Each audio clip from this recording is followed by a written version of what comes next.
नमस्कार। राजस्थान की तमाम फटाफट खबरों में आपका स्वागत है। राजस्थान की खबरों के लिए आपसे निवेदन कि यदि आपने हमारे चैनल को सब्सक्राइब नहीं किया तो कृपया करके आपके अपने चैनल को सब्सक्राइब कर लें। तो बढ़ते हैं आज की बड़ी खबर की ओर, जो राजस्थान वासियों के लिए उत्तराखंड से आ रही है। जी हां, उत्तराखंड की 4 धाम यात्रा आज से शुरू हो रही है।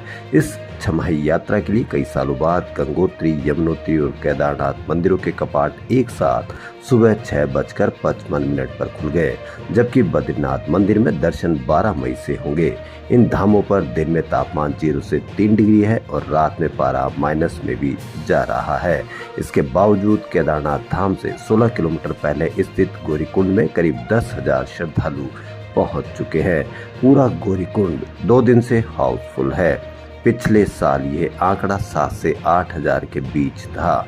यहाँ करीब 1500 कमरे हैं जो भरे हुए हैं। रजिस्टर्ड 5,545 खच्चर बुक हो चुके हैं। 3 किलोमीटर दूर सोनपुर भी हाउसफुल है। हरिद्वार और ऋषिकेश में 15,000 से ज्यादा 4 धाम यात्री पहुंच चुके हैं। तो जी हाँ, 4 धाम यात्रा आपके लिए शुभमय हो। एक और शानदार खबर, हेरिटेज नगर निगम जयपुर ने शहर में गंदगी फैलाने और सिंगल यूज पॉलीथीन का उपयोग करने वालों के खिलाफ अभियान चलाया गया। अभियान के तहत 17 दिन में 596 व्यापारी और दुकानदारों के चालान किए गए। चालान से निगम ने करीब 3 लाख रुपए से अधिक का कैरिंग चार्ज वसूला है। अभियान हेरिटेज निगम आयुक्त अभिषेक सुराणा के नेतृत्व में यह चलाया गया। सुराना ने बताया कि शहर में गंदगी फैलाने और सिंगल यूज पॉलीथीन का उपयोग करने वालों के खिलाफ विशेष अभियान चलाया गया है। कोटा में आए दिन कोई न कोई दुख भरी खबर आती रहती है। इसी के क्रम में आज एक और नई खबर। नया नोहरा इलाके में पिता ने ही 10 साल के बेटे को चाकू घोंप कर मार डाला। जसवंत नशे का आदी है। गुरुवार सुबह उसके और पत्नी में झगड़ा हो रहा था। इस दौरान 10 साल का लविश मां को बचाने आया, तभी जसवंत ने उसे चाकू मार दिया। क्या हुआ कोई बात नहीं, लेकिन फिर भी आप नशे में रहे तो बेहोश रहे तो आप अवश्य अपने आप को संतुलन में रखें, वरना एक छोटी सी गलती आपको पूरी जिंदगी बर्बाद कर सकती है। जैसे कि इसमें पत्नी, पति और बच्चा खत्म हो गया और पूरा परिवार खत्म हो गया, मात्र एक छोटे से गुस्से के कारण। तो आप भी संयम बनाकर रखें। आज अक्षय तृतीया मनाई जाएगी। इस बार राजयोग, रवि योग और उच्च राशि के चंद्रमा के साथ रोहिणी नक्षत्र का शुभ संयोग भी बन रहा है। वैसे तो यह अबूझ सावा है, ऐसे में शुक्र एवं गुरु ग्रह के तारे अस्त होने के बाद भी मांगलिक कार्य होंगे। इस तिथि का 10 मई को प्रातः 4:18 पर शुभारंभ होगा। भगवान श्री परशुराम का जन्मोत्सव अक्षय तृतीया पर शुक्रवार को धूमधाम से मनाया जाएगा। भगवान परशुराम जी का अभिषेक के बाद महाआरती, शोभा यात्रा, रक्तदान शिविर, सम्मान समारोह सहित कई तरह के कार्यक्रम जयपुर में आयोजित किए जाएंगे। अक्षय तृतीया के अवसर पर आराध्य देव गोविंद देव जी सहित अन्य वैष्णव मंदिरों में भी ठाकुर जी की विशेष रूप से चंदन सेवा की जाएगी। ठाकुर जी के चरणों सहित सभी अंगों पर चंदन का लेप लगाया जाएगा। राजस्थान में भीषण गर्मी का भी दौर चल रहा है। लू के बीच चढ़े तापमान ने आम जन का हाल बेहाल कर दिया है। बाड़मेर के बाद अब फलोदी में पारा 46.2 डिग्री तक पहुंच गया। हालांकि कुछ शहरों में तापमान में हल्की गिरावट हुई। 4 शहर बाड़मेर, बीकानेर, श्रीगंगानगर, जैसलमेर में अधिकतम तापमान 45 डिग्री से ऊपर रिकॉर्ड हुआ। पूरे देश में चुनाव में हिंदू मुस्लिम की लड़ाई तो चली रही है। अचानक बिना कोई जनसंख्या करवाए, बिना कोई जनसंख्या की गणना करवाए पिछले कई सालों से जनसंख्या गणना नहीं हो रही है, न ही कोई इस तरह का सर्वेक्षण चल रहा है। फिर भी अचानक किस तरह से पीएम की आर्थिक सलाहकार परिषद की रिपोर्ट आई। 1950 से 2015 के बीच हिंदू सबसे ज्यादा घटे। NFS-HS सर्वे में मुस्लिमों में प्रजनन दर अभी सबसे कम, लेकिन फिर भी इस तरह का माहौल बनाया गया कि हिंदू घट गए, मुस्लिम बढ़ गए। ये अब देखना कि किस तरह से चुनावी गर्मियां तेज करेगी। जब आप ध्यान रखें कि किसी तरह की कोई जनसंख्या गणना नहीं हुई है, फिर भी ये आंकड़े कैसे उपलब्ध हुए, इस पर आप अवश्य कमेंट करें। RUHS के कुलपति डॉक्टर सुधीर भंडारी ने गुरुवार को इस्तीफा दे दिया। उन्होंने राज्यपाल कलराज मिश्र को इस्तीफा सौंपा। चिकित्सा एवं स्वास्थ्य मंत्री गजेंद्र सिंह खीवसर वहां पहले से मौजूद थे। सरकार अब फर्जी अंग प्रत्यारोपण NOC मामले में भंडारी के कार्यकाल की जांच करा सकती है। भंडारी को सोटो के चेयरमैन पद से पहले से ही हटाया जा चुका है। डॉक्टर भंडारी की जगह एसएमएस के नेफ्रोलॉजी विभाग के हेड डॉक्टर धनंजय अग्रवाल को आरयूएचएस का कार्यवाहक वीसी बनाया गया है। बाद में उन्हें ही नियमानुसार स्थायी वीसी चुना जा सकता है।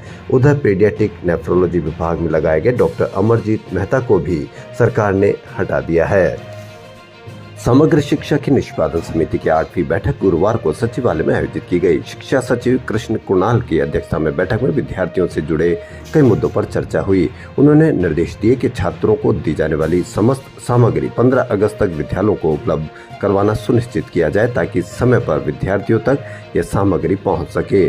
अब देखना यह है कि 15 अगस्त तक पहुँच पाती है या नहीं। इस पर आप अवश्य चेक करते रहें, देखते रहें। लगातार स्वच्छता सर्वेक्षण में पिछड़ रहे नगर निगम ग्रेटर स्वच्छ सर्वेक्षण 2024 में अपनी रैंक को सुधारने के लिए और सर्वश्रेष्ठ के लिए कई तरह के प्रयास कर रहा है।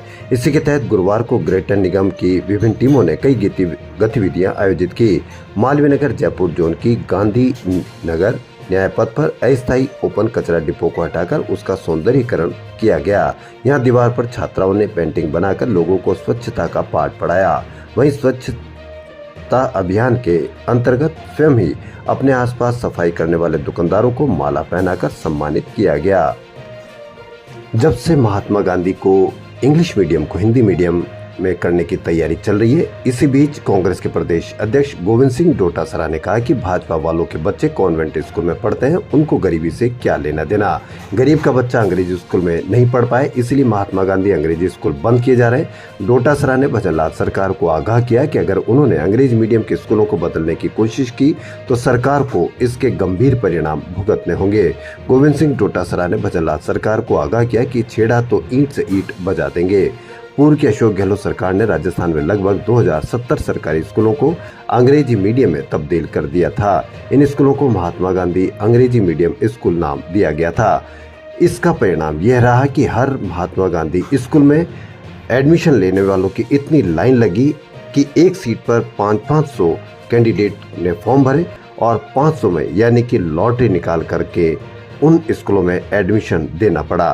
अब देखना यह है कि हिंदी मीडियम करने के बाद क्या वापस उनकी उतनी ही साख बची रह जाएगी। इस पर आप अवश्य कमेंट करें। पूर्व सीएम अशोक गहलोत शुक्रवार शाम अमेठी जाएंगे। दोपहर में वे जयपुर से रवाना होंगे। दिल्ली लखनऊ होते हुए वे यूपी दौरे पर रहेंगे। जयपुर से फ्लाइट से रवाना होंगे। 3 बजे लखनऊ से अमेठी के लिए रवाना होंगे। शाम 5:30 बजे अमेठी पहुंचेंगे। गौरतलब है कि गहलोत को एआईसीसी ने अमेठी लोकसभा सीट का सीनियर ऑब्जर्वर नियुक्त किया है। वहीं राजस्थान के मुख्यमंत्री भजनलाल शर्मा आगामी रविवार तक दूसरे राज्यों में भाजपा का चुनाव प्रचार करेंगे। सीएम अकेले 3 दिन तेलंगाना, आंध्र प्रदेश और महाराष्ट्र की यात्रा पर रहेंगे। सीएम शुक्रवार को सुबह वारंगल लोकसभा प्रत्याशी आरूरी रमेश के समर्थन में थोरूर के वंदे मातरम फाउंडेशन नितिन भवन में जनसभा की। वहीं शाम को तिरुपति लोकसभा प्रत्याशी वरप्रसाद राव के समर्थन में तिरुपति के फंक्शन हॉल में राजस्थानी समाज सम्मेलन को संबोधित किया। लोकसभा चुनाव 2024 के आगामी चरणों में हरियाणा, पंजाब और दिल्ली में राजस्थान के 170 से अधिक वरिष्ठ नेता और पदाधिकारी प्रदेश कांग्रेस अध्यक्ष गोविंद सिंह डोटासरा के निर्देश पर कांग्रेस प्रत्याशियों के चुनाव प्रचार अभियान की कमान संभालेंगे। राजस्थान प्रदेश कांग्रेस कमेटी के महासचिव एवं प्रवक्ता स्वर्णिम चतुर्वेदी ने बताया कि हरियाणा, पंजाब, दिल्ली प्रदेश कांग्रेस कमेटी के आग्रह पर राजस्थान प्रदेश कांग्रेस कमेटी के अध्यक्ष डोटासरा ने प्रदेश के 170 से अधिक वरिष्ठ कांग्रेस जनों, जिनमें राजस्थान के विधायक प्रत्याशी, निगम बोर्डों के पूर्व चेयरमैन शामिल है, को इन प्रदेशों में कांग्रेस प्रत्याशियों के चुनाव प्रचार अभियान में शामिल होकर कार्य करने की महत्वपूर्ण जिम्मेदारी दी है। भारतीय शेयर बाजार गुरुवार को भी भारी बिकवाली के साथ बंद हुआ। सेंसेक्स और निफ्टी बड़े लाल निशान पर बंद हुए। ये सेंसेक्स 23 जनवरी और निफ्टी की 17 जनवरी के बाद सबसे बड़ी एक दिन की गिरावट है। विशेषज्ञ गिरावट की वजह को लोकसभा चुनाव से भी जोड़ रहे हैं। बाजार के विशेषज्ञ मानकर चल रहे हैं कि एनडीए तीसरी बार सत्ता में आने से सकती है, तो शुरुआती 3 चरणों में कम वोटिंग से आशंका बताई जा रही है कि सीटें भी कम हो सकती है। इसीलिए यह आशंका सेंसेक्स पर भारी पड़ रही है। राजस्थान में सरकार और पुलिस प्रशासन के तमाम प्रयासों के बावजूद बाल विवाह का सिलसिला थम नहीं रहा। नेशनल फैमिली हेल्थ सर्वे 2019-21 के मुताबिक राजस्थान में हर 100 में से 25 लड़कियों की शादी 18 साल से कम उम्र में हो रही है। हालांकि 5 साल में बाल विवाह का आंकड़ा 10% घटकर फिर भी 35.4% से 25.4% पर आया है। लेकिन जानकार मानते हैं कि सरकारी आंकड़े अलग है, जमीनी हकीकत अलग। क्या आप अपनी बच्ची की शादी 18 साल से कम करने पर राजी हुए? अगर राजी हुए तो ये आप अवश्य एक बार देखें कि क्या आपकी बच्ची तैयार है विवाह के लिए और बच्चे को जन्म देने और उसकी परवरिश करने के लिए। क्या आपकी बच्ची की पढ़ाई पूरी हो गई है? क्या बच्ची पढ़ाई करके अपने पैरों पर खड़ी हो सकती है? इस पर आप अवश्य विचार करेंगे तो आप एक बार हो सकता है कि बाल विवाह करने की ना सोचे, वरना आपकी बच्ची अगर आपने शादी की तो इसके आपको गंभीर परिणाम भी भुगतने पड़ सकते हैं, क्योंकि प्रशासन इसको बिल्कुल अवैध करार चुका है। राजस्थान की खबरों फिलहाल इतने ही। यदि आपको हमारा चैनल पसंद आए तो लाइक, सब्सक्राइब और शेयर अवश्य करें। धन्यवाद।